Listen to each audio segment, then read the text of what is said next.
All right, here is my driver's license. It's me. Hello. If you all don't mind, can you wave at the screen for me, please? All right, today I'll be doing my career speech. And so, I first want to start off by asking you, have you ever wanted to do something in life that could be rewarding but also stressful, but also very, very, very much so helpful to other people? Well, in life, growing up, I used to go to a bunch of funerals with my grandfather, like all the time, because he was an undertaker.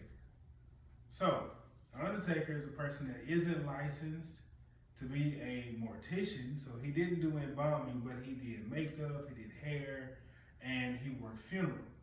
Well, me looking at my grandfather and his friends, I seen how they drove nice cars, they dressed real nice, they were respected in the community. They were men that people looked at and admired. So me, started off with kind of like a curiosity, infatuation type thing that later grew into a huge passion.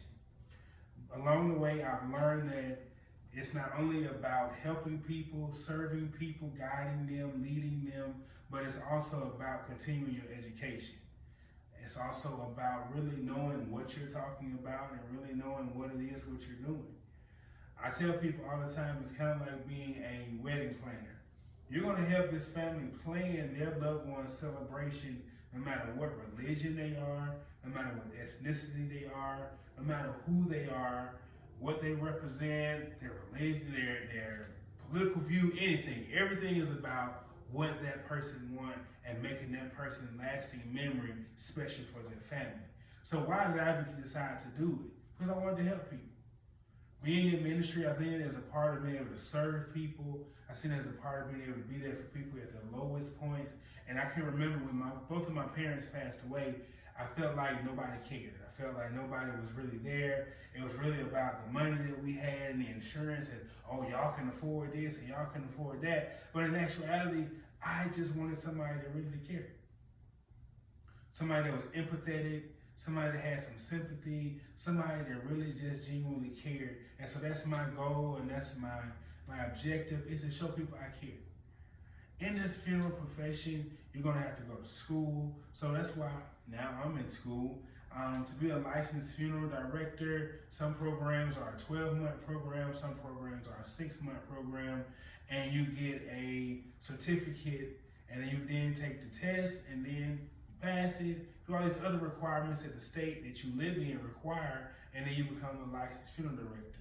To be an embalmer, you have to go to school for 2 years, also do some prerequisites, and you get an associate's degree, and you go through all these different steps and programs, different things that the state require, and then you're licensed, and then you're able to be what is called a practitioner. I hear some people say a practitioner.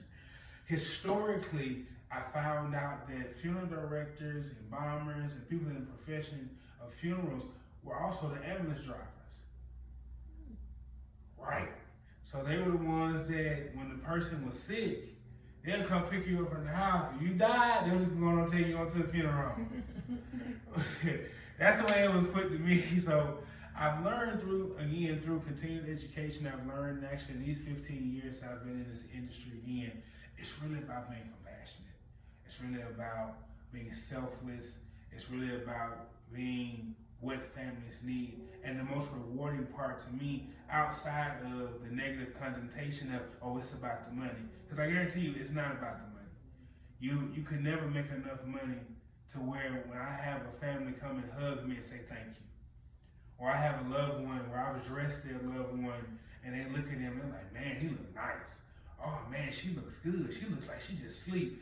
That makes me feel so much better than anything else because I know that I've added some type of peace in the midst of a storm that you're going through that's called grief. So today I want to thank you for your time. I also want to leave with you that the funeral profession is a great, a needed, a well-respected, but also well-rewarded field that you have to be called to, that I feel not just chosen, but you got to be called to because it's not for everybody. Not everyone can deal with death on an everyday basis.